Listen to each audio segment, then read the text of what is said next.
এখানে এসে নিজের চোখে ড্রোন বানিয়ে একবার নেপালের প্রকৃতির দর্শন করে নাও। আর উপরে একটা দোলনা টাইপের কিছু একটা রয়েছে, সবাই ঝুলছে, দেখি কি জিনিস।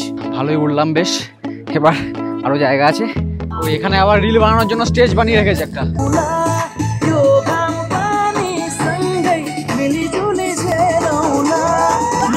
এখানে দাঁড়িয়ে রিল বানাতে ৬০ টাকা করে।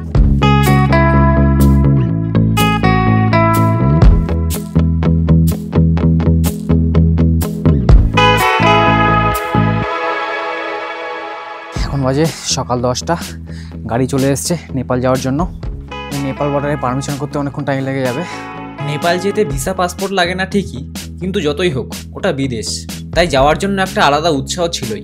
কিন্তু কিছুক্ষণ পর সেই উৎসাহে জল ঢেলে দিল আমাদের গাড়ি। যেতে যেতে হঠাৎ খুব জোর শব্দ এলো আমাদের গাড়ির নিচ থেকে। না টায়ার পাংচার হয়নি, হয়েছে অন্য কিছু। এই রাস্তা দিয়ে আস্তে আস্তে গাড়ির স্প্রিং ভেঙে গেছে। সব দাঁড়িয়ে আছি আমরা পিছনে। বলছে নতুন গাড়ি করতে হবে, এবার দেখি কখন আসে আবার। এই জায়গাটা ভেঙে গেছে। এখন মিরিক থেকে গাড়ি আসছে অন্য, সেই গাড়িতে করে এখন যাবো আবার। ড্রাইভার দাদাকে জিজ্ঞাসা করলাম কতক্ষণ লাগবে গাড়ি আসতে। আধা ঘন্টা। উনি বললে নেই আপ জ্যাদা বল রহে হ্যাঁ, 15-20 মিনিট মে আ যায়গা। কিন্তু গাড়ি আসলো দীর্ঘ 1 ঘন্টা পর। আমরা সবাই হাফ ছেড়ে বাঁচলাম। গাড়ি তাহলে আসলো অবশেষে। 1 ঘন্টা ওয়েট করার পর একটা গাড়ি আসলো, দেখি আবার এই গাড়িটা কেমন। অবশেষে আবার শুরু হলো আমাদের যাত্রা। কিন্তু আমার মনে মনে একটু ভয় লাগছিল, কারণ দিনের শুরুতে যদি কোনো বাধা আসে তাহলে একটার পর একটা খারাপ কিছু হতেই থাকে। এরকম অনেকবার হয়েছে আমার সাথে। কিন্তু সত্যি বলছি, কিছুক্ষণ পরেই পাহাড় আমার থেকে আমার ভয়টাকে ছিনিয়ে নিল। মাইন্ড ফ্রেশ করার জন্য ডাক্তাররা কেন ঘুরতে যাওয়ার সাজেশন দেয় সেটা আজ প্রথম অনুভব করলাম। যাই হোক, দেখতে দেখতে চলে আসলাম ইন্ডিয়া নেপাল বর্ডার। এখানে যে কোনো একটা অরিজিনাল আইডি প্রুফ দেখালেই হবে। ইন্ডিয়া নেপাল বর্ডার ক্রস করে আসলাম একটা জায়গায়। এই জায়গাটা কিসের জন্য? এটা হচ্ছে গাড়ির ইমিগ্রেশন পয়েন্ট। আচ্ছা, টোটাল ওয়েস্ট বেঙ্গল থেকে হোক, যেখান থেকে হোক, গাড়ি যখন নেপাল বর্ডারে ঢুকবে, এই বর্ডার থেকে মার্কেট থেকে, তখন এখানে গাড়ি ইমিগ্রেশন করতে হয়, গাড়ি রোড পারমিট রেডি করতে হয়। এরপরে আবার যেতে হবে একটা জায়গা আছে সামনে পড়বে চেকপোস্ট, যেখানে গাড়ির জন্য এন্ট্রি ফিস দিতে হয়। আচ্ছা, এখানে গাড়ির রোডের টাকা নিল, সামনে যাবে গাড়ি। সব ফর্মালিটিস পূরণ করে আমরা আবার এগিয়ে চললাম।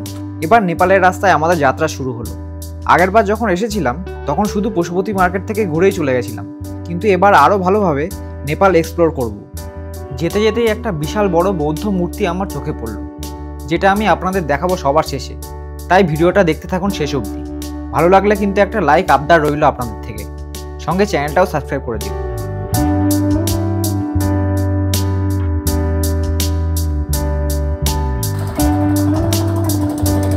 চলে আসলাম নেপালের কোন নামে। ফার্স্টে দেখবো হচ্ছে এই স্কাই ওয়াক, দেখি জিনিসটা কি। কোন নামে একটি চমৎকার প্রাকৃতিক স্থান, যেখানে চা বাগান, পাহাড় এবং ঘন বন একসাথে মিশে তৈরি করে এক অসাধারণ দৃশ্য। Sky walk, swing, photo and video shoot, instant photo with frame.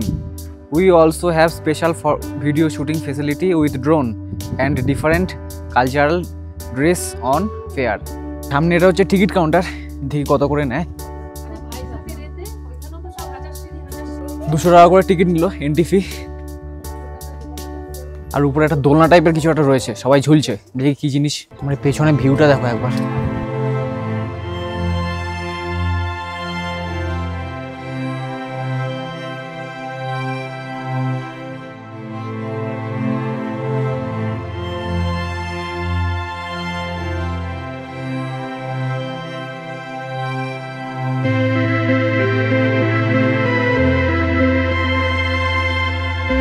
এখান দিয়ে যেন মনে হচ্ছিল আমি দাঁড়িয়ে আছি মহাশূন্যে, আর আমার নিচে সাদা সাদা মেঘগুলো ভেসে বেড়াচ্ছে।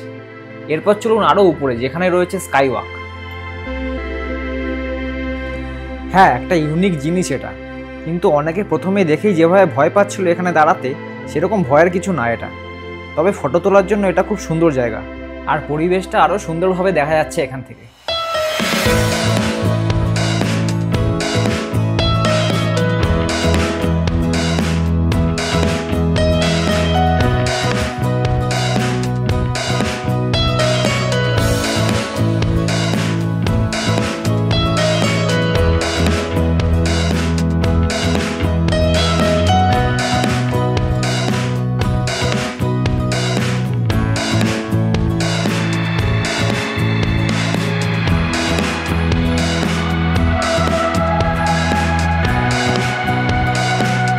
এখানে এসে নিজের চোখে ড্রোন বানিয়ে একবার নেপালের প্রকৃতির দর্শন করে নাও। এবার এই দোলনাটা দেখে নিই এটা কী জিনিস।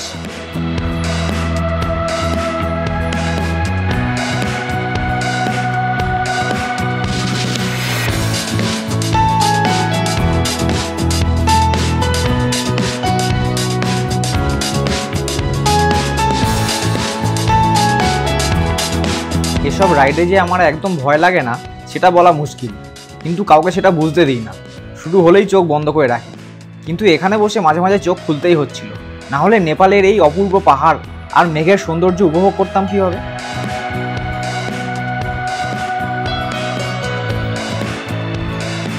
ভালোই উঠলাম বেশ, এবার আরও জায়গা আছে, দেখি এক এক করে দেখবো সব।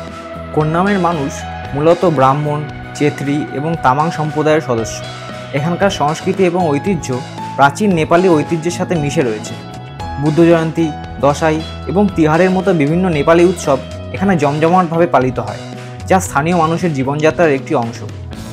নেক্সট আমরা যে জায়গায় আসলাম এটা হচ্ছে কন্নাম ভিউ পয়েন্ট।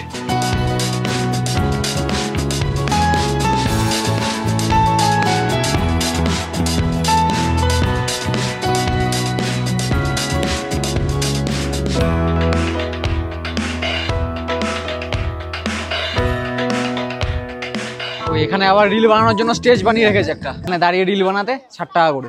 চারদিকে ক্যামেরা ঘুরছে আর তুমি মাঝখানে দাঁড়িয়ে নাচবে।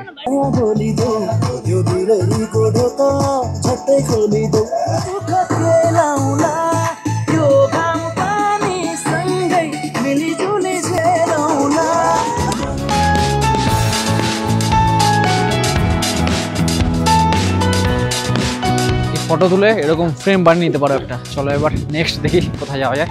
কোন্নামকে অনেকেই নেপালের চা রাজধানী বলে অভিহিত করে থাকে, কারণ এই অঞ্চলে চা উৎপাদন অত্যন্ত গুরুত্বপূর্ণ এবং বিখ্যাত। এখানকার চা আমেরিকা যুক্তরাষ্ট্র এবং ভারত সহ বিশ্বের বিভিন্ন দেশে রপ্তানি করা হয়। এখন যে জায়গাটা আসলাম এটা হচ্ছে বুদ্ধ পার্ক। সামনের এই সিঁড়ি দিয়ে উঠে যেতে হবে।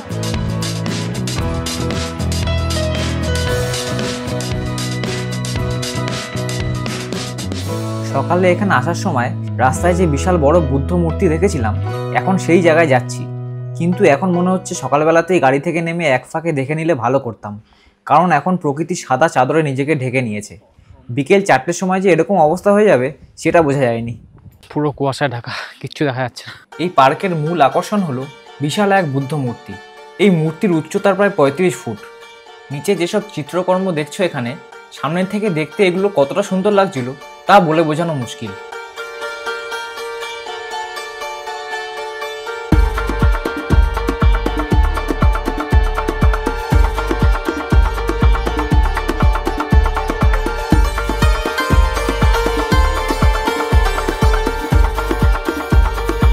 কিন্তু এই পিছনে বুদ্ধ মূর্তিটা পরিষ্কারভাবে বোঝা যাচ্ছে না, পুরো ঝাপসা, একদম কুয়াশায় ঢাকা। চলো আবার নিচে নামি, যেতে হবে এবার।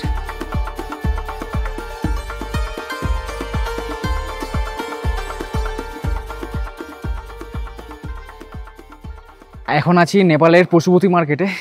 এই ভিডিওটা পরদিন কন্টিনিউ করব। আজকে এখানে এই ভিডিওটা শেষ করছি, কেমন লাগলো জানাও। আর পরদিন পুরো এই পশুপতি মার্কেট আর সঙ্গে দার্জিলিংয়ের আরও অনেক সাইট সিন করবো, ওগুলো থাকবে পরের ভিডিওতে। দেখতে হলে কিন্তু চ্যানেলটা সাবস্ক্রাইব করবে। আর এখানে এই ভিডিওটা কেমন লাগলো একটু কমেন্ট করে জানিও।